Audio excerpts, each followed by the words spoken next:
Hi everyone, this is Dan, and I want to start today's session with a quick story. A few years back, I was giving a talk at the Bank of England. It was called Get Into What Matters Most. And in the middle, I shared a headline idea, too busy to succeed.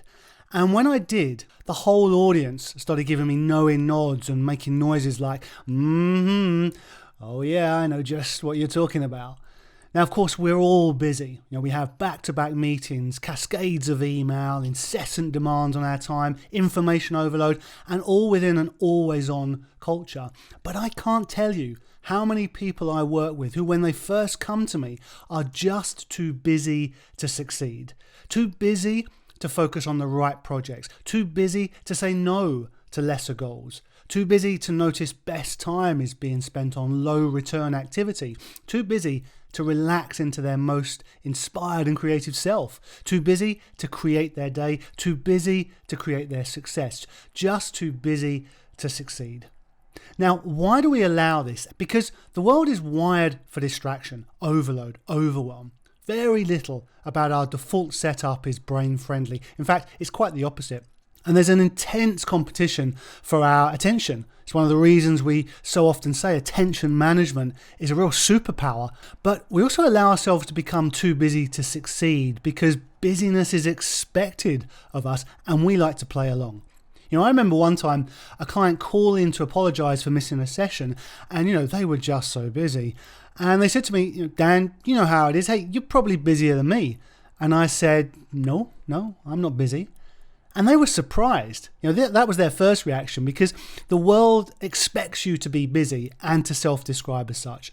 After all, what would it mean about you if you weren't busy? But then, this is the best bit, they started to apologize on my behalf as if they'd misspoken, as if something were wrong. And I just had to smile. I was like, no, things are going great, but I'm not busy and that's my choice.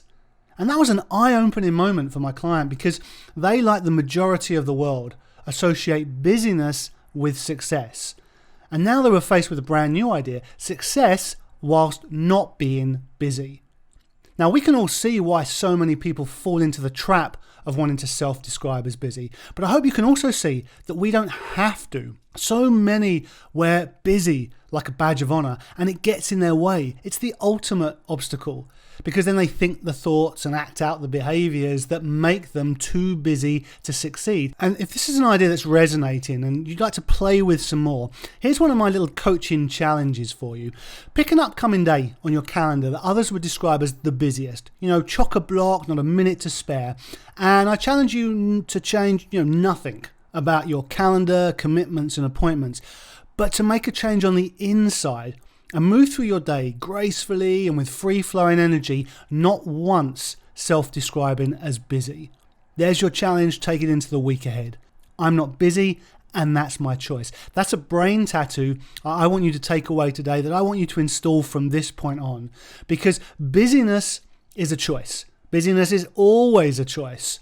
And more than that, busyness is laziness. Too lazy to create my day, too lazy to rise above the circumstances and the challenges, too lazy to get focused and strategic.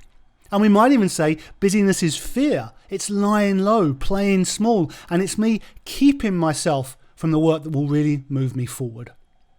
Now, there's one more important perspective shift I want to share with you today. Too busy to succeed is not a time management issue. It's just not. It's a question of boldness.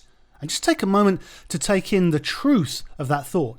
Think of a time when you've been too busy to succeed. It wouldn't have mattered which time management system you adopted. It wouldn't have worked until you made a shift in the levels of boldness that you brought to your day. And then any time management system would have worked. And this idea that it's not a time management issue, it's an important realization because without it, you're hunting for new and improved time management systems when the solution is simply to dial up the boldness. And if we need just one more reminder for the power of boldness, spend some time with Goethe's famous quote, whatever you can do or dream you can, begin it. Boldness has genius, power and magic in it. Begin it now. Okay, so my final coaching prompt for you today. What do you want to do with this learning? There will always be more things to do than time in which to do them. All you can do is be happy with the choices you make. on where you place your time, energy, and attention. You have major projects you want to run, key goals that you want to achieve. I invite you to choose those, to choose boldness over expectation and time management, and to choose success over being busy. I'm not busy, and that's my choice. I hope today has given you some fresh perspective and generated some new choices to carry into your days and your weeks, into your goals and your projects. And please take a moment and let us know what's been the most valuable piece of learning today and what commitments you're making to getting choiceful about your success. My name's Dan Beverley, and I look forward to seeing you in another session very soon.